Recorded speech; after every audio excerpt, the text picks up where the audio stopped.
Good morning, good afternoon, good evening, uh, all of you from whichever part of world you all are. At the outset, I would like to thank the organizers for giving me opportunity to present the work of my research work at this Planetano Material Science and Nanotechnology webinar. Uh, the motto or the theme of this seminar is transforming ideas into vision. And I believe and pray and wish that the ideas presented here by all of us will transform into real vision for each one of us and for the betterment of nanotechnology and material science. So I would like to introduce myself as I'm Dr. Bina Velnekar from India, small state of India, Goa. Uh, and I teach chemistry for the bachelor and the master's students. And this is a small research we have done. We could not arrive at the structural aspects of these biomaterials we have synthesized, and uh, because of the COVID threat, we could not, because of the pandemic, we could not complete the studies of structural evaluation. So whatever uh, arrival, whatever we have arrived at, I'm going to share with you all. The complexes which are prepared are basically the Schiff-based ligands, and Schiff-based ligands reacted with the metals to get the complexes. So the work has been done with the help of my student, MSc dissertation student, and MSc dissertation students, and we have prepared a series of cobalt complexes with Schiff-based ligands. Like 4 complexes have been prepared. 2 complexes have been prepared wherein there is only the Schiff bases have been attached to the metal atom, whereas 2 complexes in which there is a incorporation of the uh, anti-inflammatory drug which is incorporated and it binds with the metal, and this particular complex has got a very good candidature for behaving as a future biomaterial, because we have embedded the anti-inflammatory drug which has been used and is been used for treatment of anti-inflammation. So this drug, this complex which has been prepared, can be used for as a very good biomaterial. So these complexes which have been synthesized have been studied with the help of infrared spectroscopy and UV visible spectroscopy, and the structures have been confirmed with the CDC and IUCR data which is there. And here I am to tell you how I have prepared it. We first of all, we know that these Schiff-based ligands have been synthesized by a scientist called Schiff, wherein he had it's just as the condensation reaction. Condense the compound reactant containing a carbonyl group and amine has been condensed to give a Schiff base. And these Schiff bases are very much potential to this they have attracted wide research in and they are very much promising as magnetic materials. They are promising a catalyst, and they are also very much biomaterials. And since we have thought of using them as biomaterials, we have focused our attention on the antimicrobial properties of these complexes. So these are used in various in the range of various properties, and the complexes which are formed from these Schiff bases are also very much potential to treat they're been used as anti-cancer, antifungal, antibacterial, anti-malarial, and anti-inflammatory, antipyretic. All these properties have been exhibited by these complexes. And it has been documented that cobalt has very good interaction with the anti-inflammatory drugs. So our efforts to incorporate these drugs into the Schiff-based metal complexes have been fruitful. So these are the 4 complexes which we have synthesized. The first one is cobalt ECAC-EN. In this, the acetyl acetone has been reacted with the ethylene diamine, and we have got this complex. This is the second complex wherein the diclofenac anti-inflammatory drug has been incorporated. This is the one in which the ethylene diamine, there's one more carbon, but there is a structural, there is a stereochemistry involved over here, and this is another with increased carbon length in the chain in the propane, and there's a diclofenac test over here. So the synthesis was carried out in this way. The acetyl acetone was treated with ethylene diamine in methanol, and this synthesis was subjected to different trial and error methods, like influence of external stimuli like pH, like temperature, stirring, reflux at high temperature, refluxing. So as per different methods, we did these reactions. We in this first type, when we have taken methanol as the solvent, we could get a greenish color, change to blue color, and the first complex of acetyl acetone EN with this particular Schiff base attached to the cobalt metal has been isolated, whereas when a diclofenac, that inflammatory drug, which was incorporated in the similar in the same contents in the similar reaction, then the diclofenac, that this contained this had to be stirred for about 2 hours. The pH maintained was 8 over here, and the orange color crystals were obtained. Similarly, the AC when ECAC 1,2-PN, when 1,2-PN was replaced with ethylene diamine, then we could get complex number 2. When we change the pH to 10, increase the pH, we could not get the desired product, whatever we had decided would get. The next scheme, when we took the 1,3-PN in the sense just one carbon more than the ethylene diamine in methanol, the complex we got was this, wherein the diclofenac was incorporated in it. But when the reflux was done and the pH was increased over here, we could not get the desired product. So in this way, we have got these 4 complexes, and I would just like to explain to you all what is acetyl acetone. Now, acetyl acetone is this particular, when it's a diketone, when it is reacted with ethylene diamine, we get this structure with azomethine this here group here, functional group here, and we get this as the Schiff base. So this is called as the Schiff base. So we have got 3 Schiff bases. When we increase 1 carbon here, this becomes 1,3-PN, and this becomes 1,2-PN, wherein the methyl group is a substituent. Because of the stereochemistry over here of this Schiff base ligands, what happens is the simplest one, we get here 2 Schiff base ligands attached.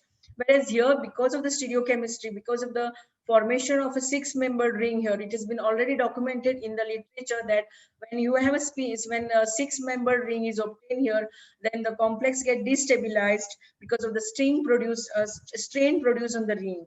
Whereas when you have a 5-membered ring formed here, the complex becomes more stable.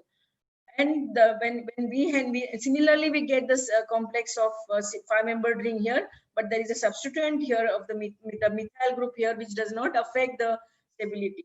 In the same way, when we incorporate the diclofenac in the complex, what happens is that in ethylene diamine, we get easily over, when we have ethylene diamine here, the 5-membered ring, we get the complex easily here. When we have a 6-membered, also this complex is stabilized by this diclofenac here. But when we have a methyl substituent on the ethylene group, and when that is attached, when in that complex diclofenac is incorporated, we are not getting the complex over here.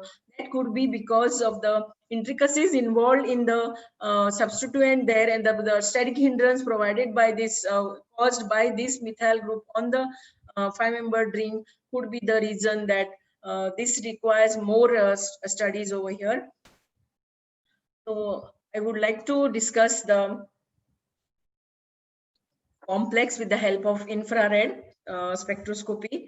The infrared spectroscopy of this complex was carried out. The simple NH vibrations and C double bond nitrogen, C double bond stretch is, this has been shifted to 159, which is supposed to be shifted in the complexes. In the free suppose if it is just at 1 to pn, then the shift has been found to be at a lower frequency.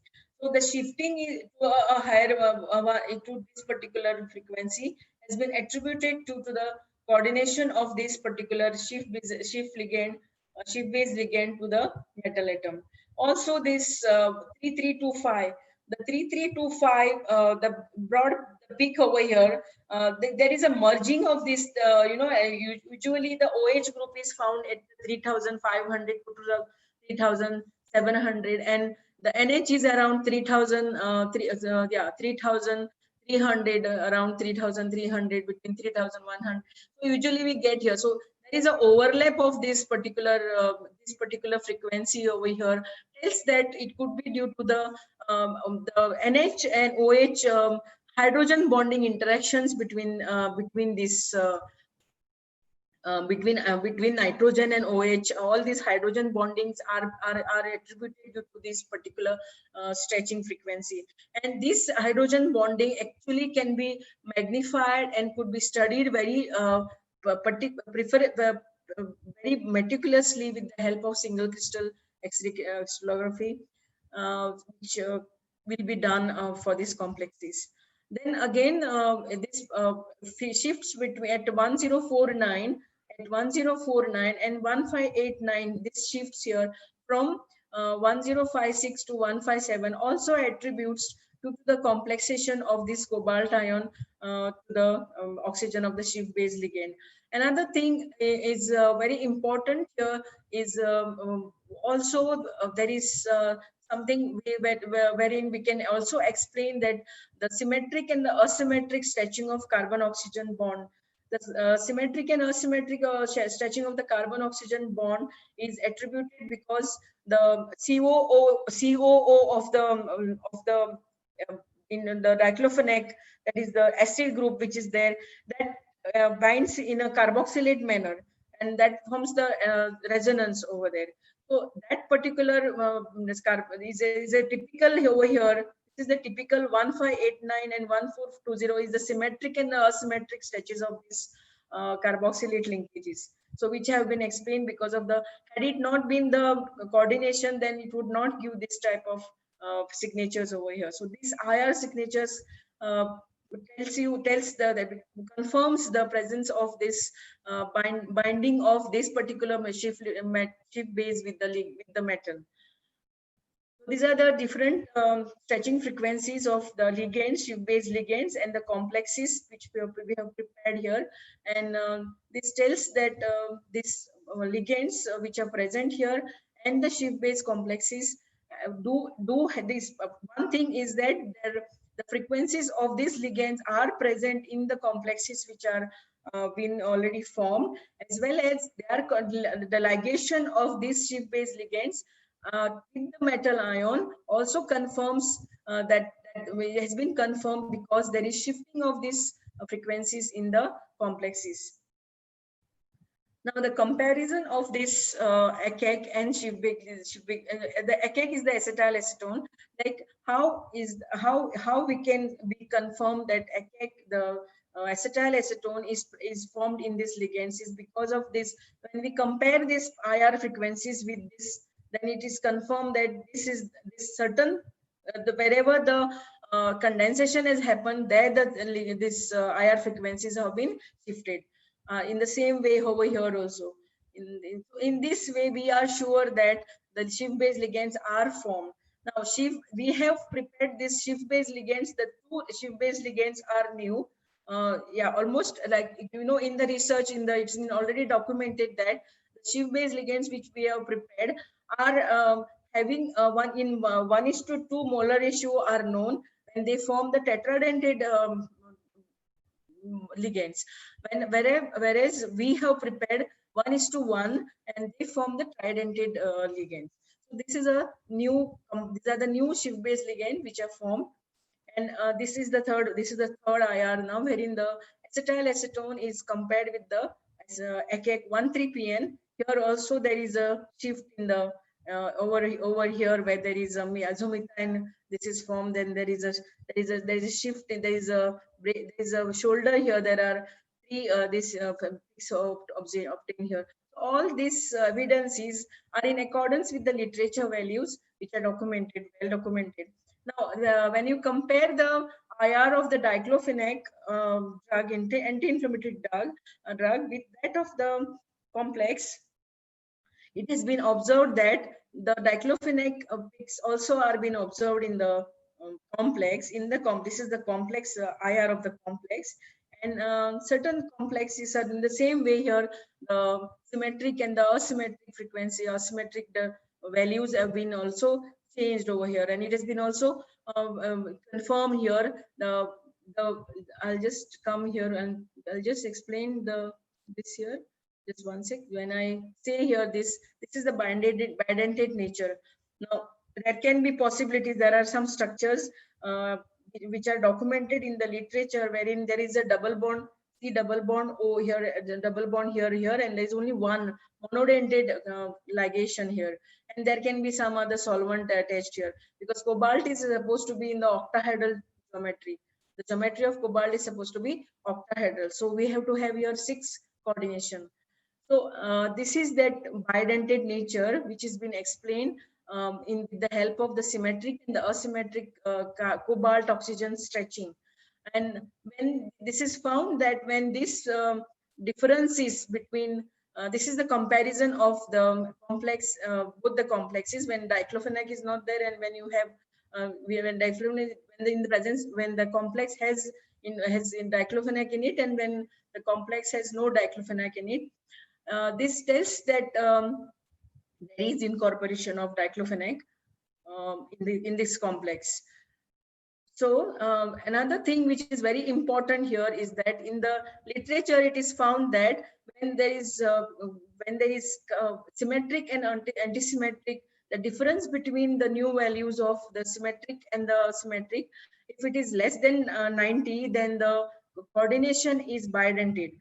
And if the difference between the symmetric and the asymmetric stretching of the CO is more than 90, then the coordination is monodentate. So we have got the difference to be less than 90. So that proves that the coordination is bidentate in nature. So in this way, we can arrive at the structure of the complexes to be having octahedral structure. Like for a COACAC, and the structure would be like this when you have 2 ligands attached over with cobalt here with the octahedral. Octahedral is 6 hexadentate.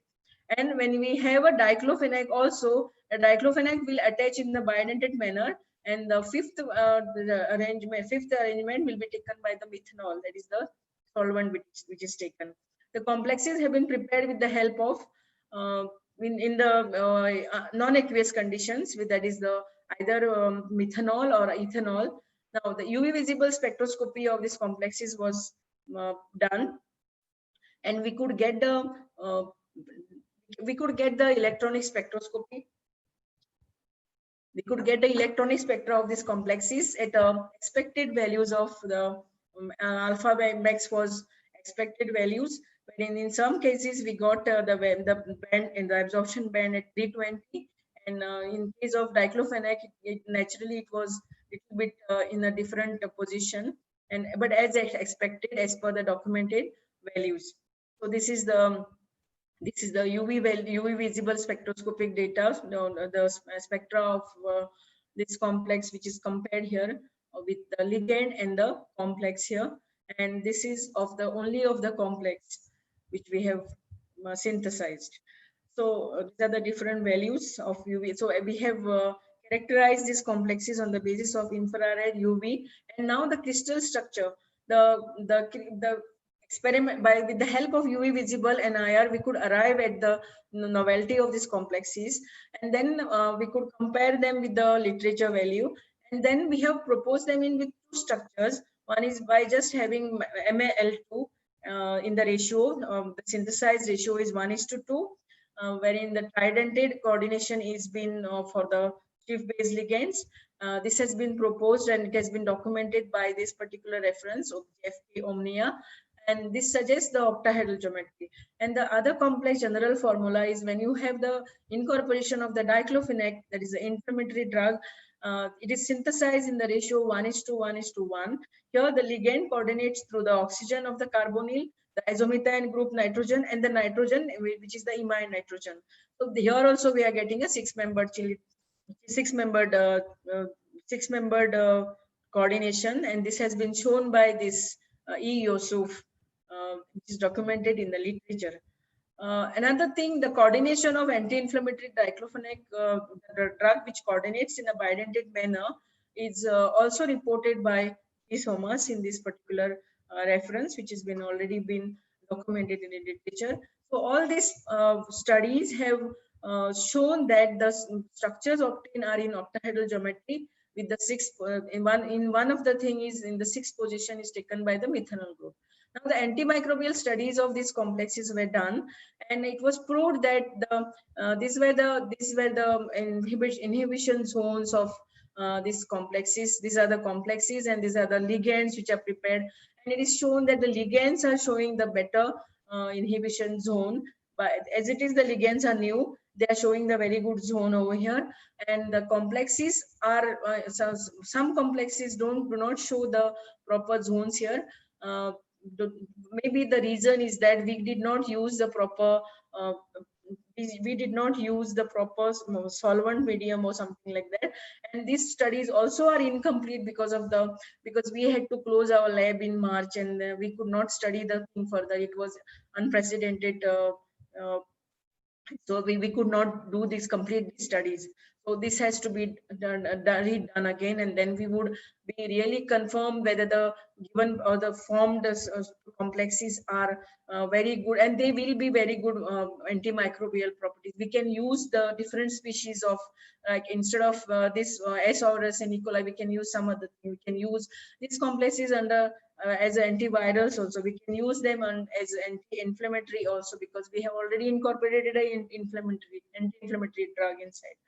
So these are the micro antimicrobial studies.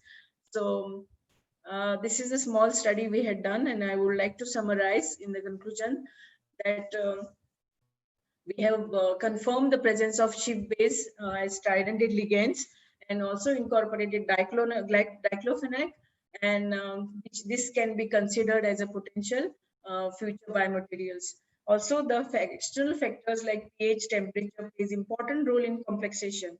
The characteristic signatures of the infrared spectroscopy confirms the ligational behavior of Schiff-base ligands and also the drugs, and the different absorption bands in the electron spectra are the as per the documented evidences confirms the formation of these complexes. The structural aspects of the compounds were explained on the basis of CDC reveal. The formulas reveal that the compounds are synthesized, which are not documented in the literature, and thereby confirms the novelty of the structures. The complexes exhibit octahedral geometry, and this can be studied in detail by single crystal structural characterization, and this study remained incomplete in view of the pandemic situation. Then again, we have done the as per the antimicrobial studies, it is proved that 1,3-PN, the ECEC 1,3-PN, the ligand which is prepared, has a very good efficacy towards the microbes which were available for studies. However, the complexes synthesized did not show a good efficacy towards the available microbes. These studies requires elaborate experimentation with different species of microbes. So the different references which we have referred. I thank you all for your kind attention and patience. God bless you all.